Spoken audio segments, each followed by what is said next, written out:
우리 한 주간 특별 새벽기도에 특별히 신년 참 춥고 또 힘든 이 시간에 여러분이 이렇게 특세를 통해 한 해를 저희들 결단하고 또 다짐하며 나아가게 하신 하나님께 감사드립니다. 하나님께서 집을 세우지 아니하시면 세우는 자의 수고가 헛되고요, 하나님께서 성을 지키고 또 하나님께서 우리 가족 그리고 우리의 교회를 지켜주시지 않는다면 파수꾼이 깨어있는 것이 헛되다라고 하는 이야기처럼 이번 특세 저희들 우리가 뭘 해보겠다라고 오는 것이 아니라 하나님께 맡기고 하나님께 순종하고 하나님께 의지하기 위해서 온 자리이고 한 해를 그렇게 준비하겠다 결단하는 자리라 생각합니다. 더욱더 마지막까지 그 하나님께 의지하고 순종하는 이 특세가 되기를 간절히 바랍니다. 미리 우리 이렇게 인사하도록 하겠습니다. 한 주 수고했습니다. 한 주 수고하셨습니다. 오늘 마지막 우리 신년 특세 말씀의 제목은 양심적 그리스도인입니다. 성경에 나오는 양심이라는 표현은 헬라어 시네이데시스라고 하는 헬라어 표현으로 나옵니다. 한자 표현도 양심이라고 할 때 그 양자는 어질 양자죠. 좋다, 착하다, 슬기롭다, 덕스럽다라고 하는 그런 뜻을 가지고 있습니다. 그러니까 양심은 그런 덕스러운, 슬기로운, 착하고 좋은 마음을 가진 사람이라고 표현할 수 있겠죠.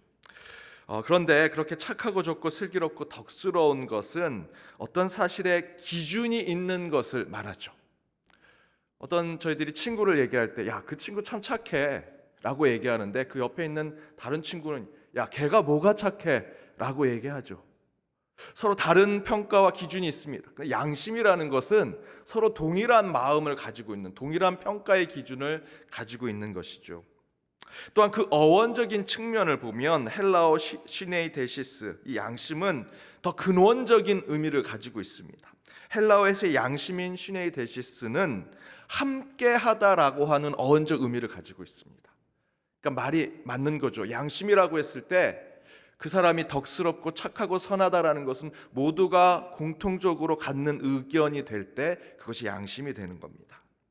그 성경에서의 양심이란 우리의 행동이 도덕적 의식이 무엇입니까? 우리가 공통적으로 야, 그것은 도덕적이야, 의로운 거야, 제대로 한 거야, 맞는 거야 라고 하는 그런 것들의 마음에 비추어서 합당한 제 여부를 알고 있는 것, 그것이 양심입니다. 모두가 생각하는 도덕, 모두가 생각하는 덕스럽고 착하고 선한 모습을 내 스스로가 아는 것, 그것이 양심이라는 것이죠. 그러니까 지금 내가 잘하고 있는가 못하고 있는가를 판단하는 모든 사람의 기준이 되는 마음, 바로 그 양심을 통해 곧 모두가 그것이 옳다, 그러다라고 하는 것들을 알고 있는 그 마음을 통해 내가 옳은지 그른지를 스스로 판단해 주는 것이 양심이라고 하는 것입니다.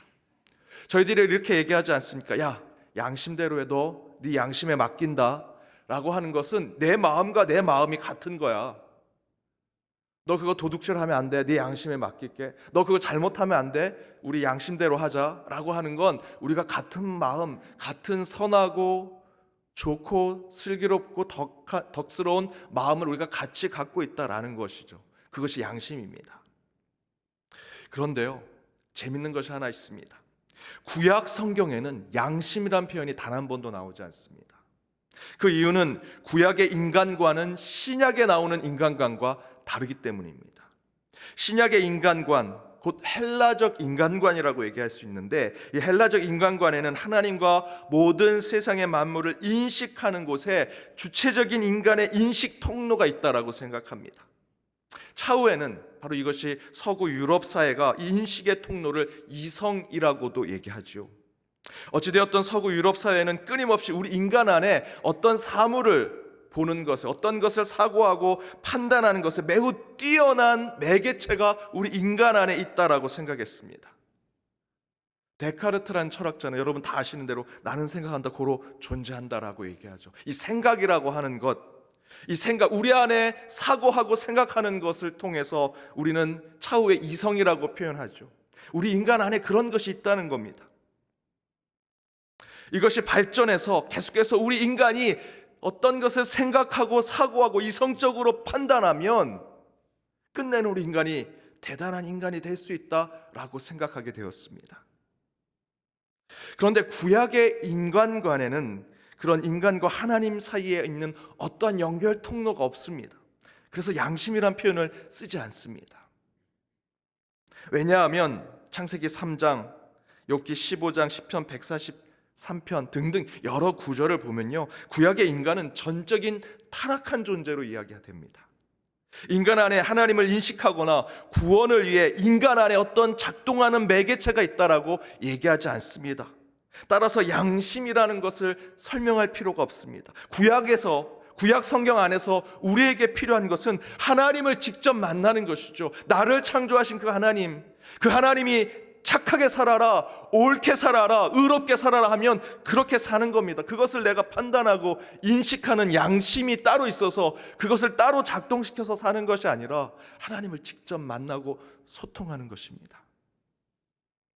홍해를 건너고 신의 광야를 건널 때 지금 우리가 이 광야를 건너는 것이 이성적으로 맞느냐라는 것을 따져묻지 않습니다.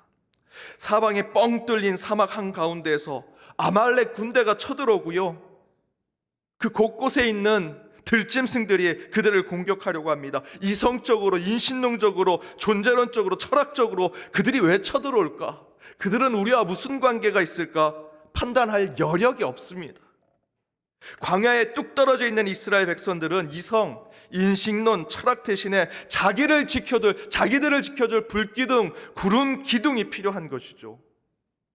그래서 그것들로 구름 기둥, 불기둥, 하나님이 직접 그들을 보호하시는 그 하나님의 편팔로 광야 생활을 하고 가나안 땅을 차지하고 외세 침입으로부터 나라를 지키고, 그렇게 이스라엘 백성들은 직통으로 하나님을 만나고 하나님께 기도하고 하나님께 엽주는 삶을 살아가려고 했지, 무엇을 따지고 하고 그것을 따져서 이성적으로 판단하고 사고하고 생각하는 것이 그들에게는 그렇게 중요한 것이 아니었습니다.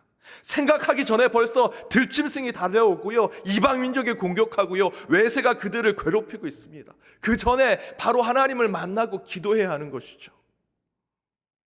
그래서 구약의 율법은 도덕과 윤리를 강조하기 전에 그때 그 당시에 어떻게 하면 하나님 앞에 온전하고 하나님 앞에 거룩한 자로 설 수 있을까, 그것을 세우기 위한 것이 율법이었습니다. 여러분, 율법을 통해서 도덕과 윤리를 생각하시면 안 됩니다. 물론 차후에는 그 구약 성경에 나오는 율법이 우리에게 도덕과 율법을 깨닫게 하지만 그 먼저 된 목적은 어떻게 하면 하나님 앞에 거룩한 자로 설 수 있을까였습니다. 아무튼 구약 시대에는 우리 인간이 이성이냐, 영혼이냐, 양심이냐 따위를 통해 하나님을 만나려고 하지 않았습니다. 곧바로 직접적으로 바로 하나님께 부르짖고 하나님을 만나고 하나님과 소통하려고 했기 때문에 구약 시대에는 양심이란 표현이 필요 없었다라는 것입니다. 그런 가운데 이스라엘은 아수르, 바벨론, 바사, 헬라 제국, 로마 제국 등의 지배를 받게 되죠. 그 나라들은 여호와 하나님, 이스라엘 민족들이, 유대 민족들이 믿었던 그 이스라엘 하나님을 노예의 신, 실패한 하나님이라고 생각했습니다. 생각해 보십시오. 아수르, 바벨론, 바사, 헬라, 로마 큰 제국에 그 이스라엘을 다 지배했습니다. 그 이스라엘에 사는 사람 백성들을 다 노예로 삼았습니다. 그들이 믿는 여호와 하나님을 그들이 경배하겠습니까? 야, 내가 지배하고 내가 전쟁에서 승리했는데 우리의 신이 더 세지, 그 여호와 하나님은 노예의 신이지, 실패한 신이지 라고 생각했죠. 그러면서 그들 나라들은 인간 안에 그 하나님 신을 인식하는 또 다른 무엇인 것이 있다라고 생각했고요, 이성이든 양심이든 인간은 신적인 의식을 가지고 있다고 생각했습니다. 따라서 예수님이 이 땅에 계실 때, 예수님의 부활 후에 초대교회의 시절, 곧 헬라 시대, 로마 시대에는 구약의 인간관이 아니라 헬라와 로마 시대의 인간관으로 우리 인간의 삶을 설명하려고 했습니다. 그래서 바로 이 바울은 예수의 복음을 전할 때 어쩔 수 없이 구약의 인간관이 아니라 헬라와 로마적인 인간관을 통해서 그의 언어, 그의 표현, 그리고 수사법으로 우리의 인간의 삶, 그리고 인간이 하나님을 인식하는 것을 설명하려고 했죠. 그러나 여기서 중요한 것은 바울은요, 당시 시대의 문화와 사상을 이용했지만 절대로 하나님의 뜻에 벗어나거나 왜곡하지 않으려고 노력했습니다. 바로 그 예가 양심이라는 표현입니다. 양심은 전적으로 세속적인 표현입니다. 양심이나 이성, 저희 인간이 양심과 이성을 잘 다스리고 관리하면 우리는 선한 인간, 아주 신적인 인간이 될 수 있다라고 세상에서는 얘기하죠. 그런데 바울은 그 양심에 대해서 이야기는 합니다.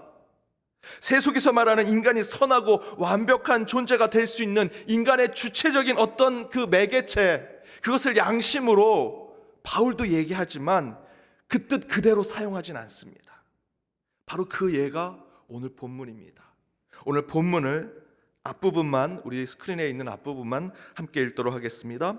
아들 디모데야, 내가 내게 이 교훈으로서 명하노니 전에 너를 지도한 예언에 따라 그것으로 선한 싸움을 싸우며 믿음과 착한 양심을 가지라.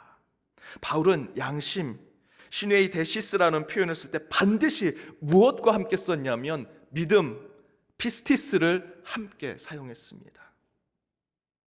바울이 디모데에게 에베소 교회의 문제를 신앙적으로 목회적으로 잘 해결하기 위해서 선한 싸움을 싸워야 한다라고 얘기하면서 이 바울이 디모데에게 조언한 것은 양심을 가져야 한다. 그러나 그 양심으로만 안 된다.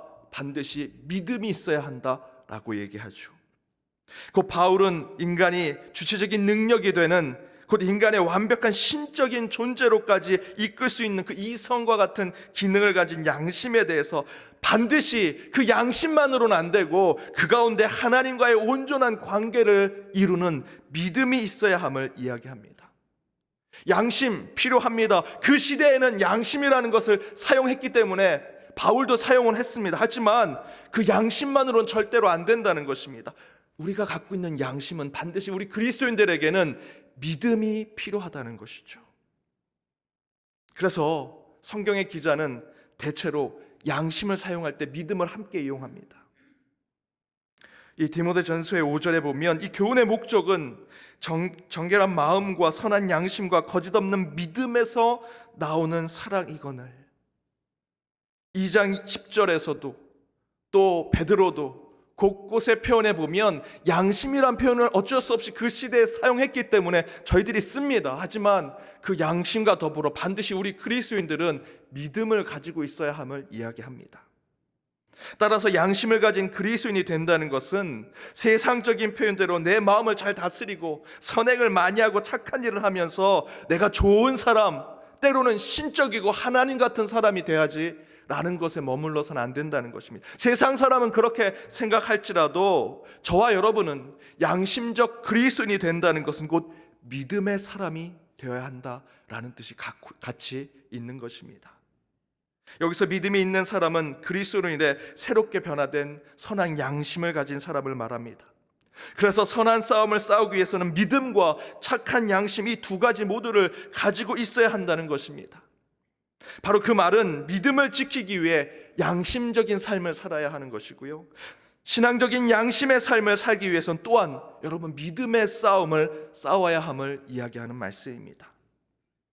양심적으로 살면 사람들에게 칭찬받고 인정받고 좋은 인간의 표본이 될 수 있죠. 야, 저 사람은 양심적이야. 저 사람은 양심이 좋아. 저 사람은 이성적이고 합리적이야. 야, 저 사람은 정말 괜찮은 사람이야. 세상에 인정받을 수 있습니다. 그러나 그건 세상의 기준입니다. 사도 베드로는 이렇게 증거합니다. 베드로전서 3장 15절에서 17절 길지만 함께 읽어보겠습니다. 너희 마음에 그리스도를 주로 삼아 거룩하게 하고 너희 속에 있는 소망에 관한 이웃을 묻는 자에게는 대답할 것을 항상 준비하되 온유와 구려움으로 하고 선한 양심을 가지라. 이는 그리스도 안에 있는 너희의 선행을 욕하는 자들로 그 비방하는 일에 부끄러움을 당하게 하려 함이라. 선을 행함으로 고난 받는 것이 하나님의 뜻일진데 악을 행함으로 고난 받는 것보다 나으니라. 그리스도를 주로 삼는 일, 곧 믿음에 대한 일이죠. 그리스도를 예수를 나의 주인으로 삼는 것은 믿음에 대한 일입니다. 그 믿음에 대한 일에 대해서 사람들이 묻게 될 것입니다. 야, 너는 네 마음속에 있는 이성, 너의 생각, 너의 양심으로 착한 사람이 되고 그렇게 해서 신적인 인간이 돼야지. 왜 그리스도 그 십자가에 죽은 그 사람을 끌어와서 자꾸 너에 대한 생각을 얘기하냐? 그렇게 사람이 물을 때 준비하라. 온유와 두려움으로 준비하되 선한 양심으로 준비하라고 하면서 세상은 이렇다 얘기하지요. 16절에 보면 그리스도 안에 있는 너희의 선행을 욕하는 자들로 그 비방하는 일에 부끄러움을 당하게 하려 함이라. 선을 행함으로 고난 받는 것이 하나님의 뜻이라고 얘기합니다. 분명히 저희도 양심을 가지고요 선행을 합니다. 그런데 세상 사람들은 왜 그걸 그리스도로 예수를 통해서 한다고 얘기하냐? 왜 너희는 그것을 믿음이라고 얘기하냐? 라고 하는 것에 비방할 것이다. 욕을 할 것이다. 라고 얘기하는 말씀이죠. 우리 그리스도인이 선행을 하고 착한 행실을 살고 바르고 옳게 살려고 하면, 양심대로 살려고 하면 우리는 세상에서 양심적으로 살고 이성적으로 살고 법 없이도 산다는 사람들보다 더 비난을 받게 될 것이고, 오히려 그 사람들은 더 색안경을 끄고 너희들이 양심적으로 살고 이성적으로 살고 착한 행실을 하는 건 뭔가 다른 게 있을 거야 라고 생각한다는 것이죠. 그러나 이에 대해서 베드로는 이렇게 얘기합니다. 제가 읽겠습니다. 의를 위하여 고난을 받으면 복 있는 자니 그들이 두려워하는 것을 두려워하지 말며 근심하지 말고. 의를 위하여 고난을 받으면 복 있는 자니 그들이 두려워하는 것을 두려워하지 말며 근심하지 말라. 사랑하는 여러분, 저는 저와 여러분이 올 한 해 양심적인 그리스도인이 되기를 원합니다. 먼저는요, 말 표현 그대로 부패와 불의에 맞서는 그리스도인이 되기를 원하고요, 불의와 죄악을 멈추게 하는 평화와 정의의 그런 공동체를 만들어가는 성도가 되기를 원합니다. 또한 양심적인 신앙이 내 개인의 삶을 넘어서 가족에게도 예의를 지키고 교회에서도 더욱 선을 도모하며 교회가 지역사회를 위해 더욱 선한 일을 어떻게 할 것인지 늘 고민하는 성도, 고민하는 교회가 되기를 원합니다. 더불어 이 나라, 이 민족을 위해, 하나님의 창조 세계를 위해서도 우리는 양심적인 그리스도인이 되고자 노력해야 합니다. 그런데 그 전제는 무엇이냐? 하나님을 잘 믿는 교회, 하나님을 잘 믿는 성도가 되어야 한다는 것입니다. 저는 교회에서 출석하지 않으면서 교회에 기웃거리는 정치인들에게 양심적인 그리스도인으로 그들을 제대로 심판해야 합니다. 저희는 교회에서 물질적 헌신, 시간의 봉헌, 땀 흘리는 수고도 제대로 하지 않으면서 목소리만 큰 이들에게 선한 양심을 가지라고 선포해야 합니다. 정말 믿음을 가지고 제대로 된 양심을 가지고 사는 자들이 이 자리를 채워야 합니다. 사랑하는 여러분, 우리 교회와 신앙에는 두 트랙이 있습니다. 우리 교회가 주로 해야 하는 것, 제가 송구 영신 예배 때 말씀드렸던 우리 목회자의 정체성이 무엇인가? 예배를 준비하는 것이구나. 교회는요, 먼저 예배라는 트랙이 있습니다. 그리고 또 하나의 트랙은 그 예배를 통해서 여러분이 예배자로 이제 세상에 나가서 일상 가운데 예배의 삶을 살아가는 여러분의 삶이 있는 것이죠. 예배와 여러분의 신앙의 삶이 있습니다. 이 두 트랙 가운데 한 가지는 저와 여러분, 우리 교회가 분명히 책임지겠습니다. 예배에 대해서는 어떻게든 우리 목회자들과 우리 당회와 우리 교회가, 우리 직분자들이 최선을 다해서 어떻게 하면 가장 온전하게, 거룩하게, 경건하게 주님 앞에 예배를 드릴 수 있을까? 그리고 개혁적이고 열정적으로 절실하게 준비된 예배로 나아갈 수 있을까? 예배를 그렇게 준비하겠습니다. 대신에 그 예배를 통해 결심하고 결단한 여러분의 삶은 선한 양심의 삶을 사셔야 합니다. 그때 우리는 예배로 이 교회가 새롭게 되고 여러분의 양심적인 삶으로 세상이 이롭게 되리라 믿습니다. 교회에 오셔서 마음껏 찬양하고 기도하고 애절한 마음으로 참된 예배자로 설 수 있도록 최선을 다해서 이 예배를 준비하겠습니다. 대신에 여러분은 이 아름다운 예배 가운데, 이 거룩한 예배 가운데 주님 앞에 결단하고 가슴을 치며 통회하며 온전한 예배자로 이곳에서 예배를 드리고 세상에 나갈 땐 오늘 바울이 이야기한 대로 선한 양심의 그리스도인으로 사시기를 부탁드립니다.